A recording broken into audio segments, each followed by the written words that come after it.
Okay, part 2 of managerial accounting, chapter 19, variable costing and absorption costing. Okay, we had scene 1. Okay, there's 3 scenes, 3 different years. Okay, scene 1, all the goods that are produced are sold, 60,000 units. Income statement for absorption costing, variable costing, just to show the differences of what's going on.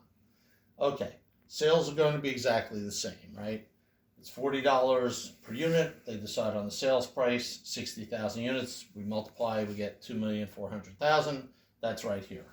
Well, let's do absorption first. Cost of goods sold, cost $25 per previous showing, $25 per unit in cost. Multiply that by 60,000, we get 1,500,000. We subtract that from sales, we get the gross margin. Then we subtract the selling and administrative expenses. 200,000 are fixed, plus 60,000 times 2, because it was $2 each, and there's 60,000 units, gives us 320,000, and the net income 580,000.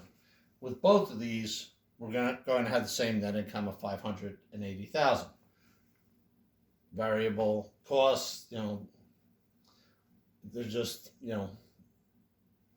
shown differently. The variable costs are shown up on top, fixed costs on the bottom. Okay, so that's our big difference. Sales exactly the same. It's just showing it a different way, but it's still 60,000 units sold, 60,000 units produced, and bottom line, everything's the same. Group the variable costs together up on top, subtract them from sales, get contribution margin, subtract out the fixed costs, the regular fixed costs from overhead, and the fixed costs from selling and administrative, and you get net income of 580,000, same thing. Okay, all right, scenario 2 or scene 2. Next year, they're producing 60,000 units, and they're selling only 40,000 units. So now the income statements change. Sales numbers going to be the same, right? They're selling 40,000 units times $40. So sales number will be exactly the same. Cost of goods sold, $25 a unit times 40,000 units. So we'll have a cost of goods sold of $1 million. Gross margin winds up being 600,000. Selling and administrative, same thing, 200,000. This time is plus 40,000 times $2 each. That'll be the 80,000. Add the 200,000 in fixed. Subtract it out, you get net income 320,000. Absorption costing now is higher with the net income. Okay, so we switch over to VAR.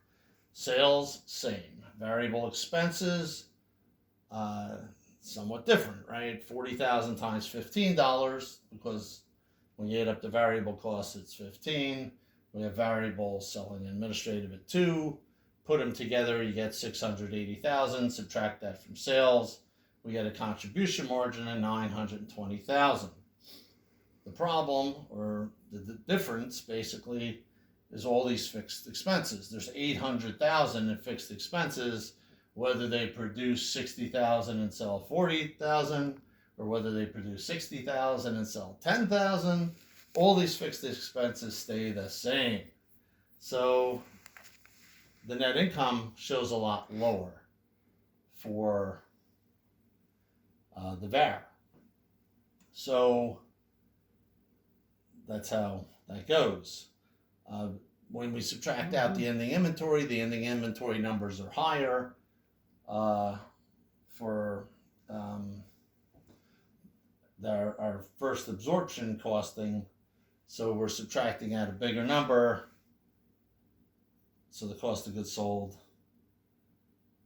overall is lower, and our net income is higher. Okay, so that's a bit of a dilemma for 1 year, right? Okay, let's take another look at this thing. Scenario 2, same year, 2018 is the year. All right. Cost of goods. All right. Available for sale. $1,005,000, right? For absorption costing, less the ending inventory of $500,000. There's $20,000 that remain, $25 each, right? Multiply that, we get $500,000. So it shows cost of goods sold at $1 million. For our VAR costs, we've got $900,000. Cost of goods available for sale, less ending inventory of $300,000, because that's only including variable, right? And then we get $600,000, but then we have to add back the fixed overhead. And that, because we're just looking at cost of goods available for sale and cost of goods sold. So we have total expenses with the VAR at $1.2 million, and we have cost of goods sold at $1 million for absorption. So absorption looks better, and since that's GAAP, that's what gets on our income statements. Okay, scenario 3. Now they produce 60,000. They have these 20,000 left over from the year 2018. This is now 2019, and so they're going to sell everything, and then wind up with no inventory left. Okay, so overall for the 3 years, it's going to be the same. In year 2, absorption costing looked better. In year 3, VAR costing looks better. Okay, so those are those scenarios, and they're in the book. You can go through the exact details of each one of these things. I just want to see something here for 1 second. Okay. These are the parts that I listed at the beginning. Okay, so planning production. Let's talk about production for a second. Real life stuff. This is real life stuff. They're going to look at variable costing in real life and see if they should be bidding or taking on jobs that don't totally cover fixed costs in the regular accounting sense, but they contribute to them. If it's a special case, they'll probably handle it. Let's say it costs them $30,000 in variable costs for a special project, and to cover all the costs, it would be $50,000, including all the fixed costs. And another company says, hey, can you do it for $45,000? Now they're covering all the variable costs, $30,000, and they're covering a good chunk of the fixed costs. Now fixed costs, we have to remember, are allocated in general across all the different projects that these companies are doing. So it's a ballpark kind of a number in general, unless they just do one project. Okay, so if they're doing 50 projects, it's an overall allocated number. It's to be higher for others and lower for others in real life, but overall, they just pick a number. Okay, so as long as variable costs are covered, some of fixed costs are covered, they'll probably take it on the project. Okay, so planning. There's a problem. There could be an incentive to overproduce on purpose. Why? Well, if you have $600,000 in fixed costs for overhead, and you build 60,000 units, the overhead is $10, right? The fixed overhead. If you build 100,000 units, instead of costing you $10 for overhead, now it costs you $6, right? You have 600,000 divided by 100,000. It sounds, wow, we just lowered our costs. Magic. Okay, not quite magic, but there's an incentive to overproduce, but that causes a problem. Of course, we already learned about just-in-time inventory, and the idea is not to stockpile everything. And the reason why, even though the cost per unit initially shows us lower, you're going to have much higher storage costs. You have to have warehousing. When you have warehousing, you have to pay more for insurance. You have to have more security guards, more cameras, more people moving the inventory around, more people keeping track of everything. It adds up. What happens if you have these things in inventory and then they become obsolete? what if it's high tech type things? It's like, oh wow, that's last year's tech.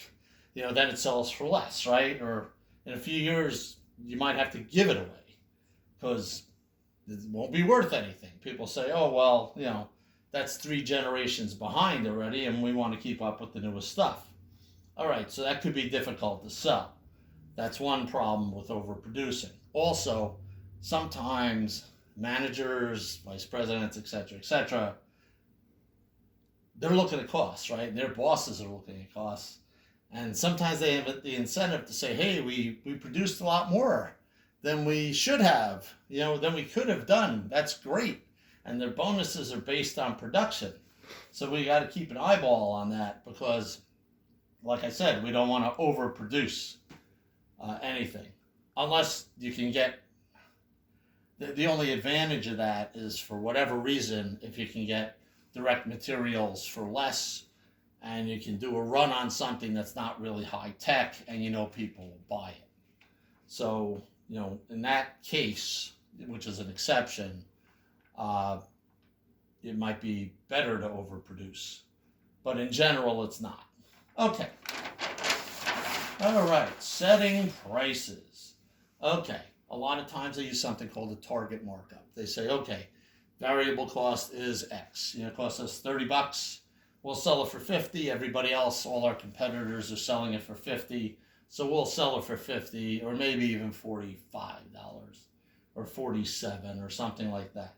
So that's a target markup. They say, well, we want to make $20, over variable costs. But you also have to look at the industry average. Because if you're above it, then you need to have a superior product. Because otherwise, people aren't going to buy it. If they think your product's the same as everybody else's and yours costs more, unless you give spectacular customer service or something like that, people will go with the other companies. So the industry average is very important. If you have a unique product that everybody says, oh wow, this is great value, I'm willing to pay extra for it, pay a premium for it, then that's fine. But in general, a lot of times they look at the average. Okay, I already mentioned about covering variable costs plus some fixed costs. All right, we're accountants, we do accounting. Accountants are very concerned about controlling costs. There's costs you can control. You can go buy, if you're not manufacturing, or if you are and you need parts, you can go buy them in bulk for less than you can buy them if you bought a few at a time. We can do that at the supermarket too, right? Or you can go to Costco or BJ's Wholesale or wherever, Sam's Club. I'm just naming them. I'm not on their payroll. And just, buy in bulk. It's like, oh, I want mac and cheese. Great. I'll go get a box of 50 of them. So, because it's a lot cheaper per each box. I'm just using this as an example. And then, of course, there's costs you can't control. Like, hey, we can't get a shipment anywhere. It's going to cost us a lot more than it used to cost. Something goes on, natural disaster, COVID-19, something like that, and there's costs that are uncontrollable. And it's, they're paying for warehouses where they can't sell anything right now. So that's out of control. Controllable could be negotiating better deals for direct materials. It could be keeping a good handle on overhead costs. You could have your labor agreement, settled with everybody, where everybody knows what they're going to make this year, next year, with an increase hopefully, and all that spelled out ahead of time, so people know, what they're going to be getting paid. This is not in a COVID-19 situation, but I mean in general, outside of a COVID-19 situation. So people know that they're going to get paid X, and next year, they're going to get paid a little more than X, and they might have a chance of promotion in a couple of years, 2-3 years, and all that. That's under the company's control. So they also do break-even analysis. Companies love break-even analysis because after that number to break even, there's a huge amount of profit in general. And we are at the end of part 2 for our absorption and VAR analysis.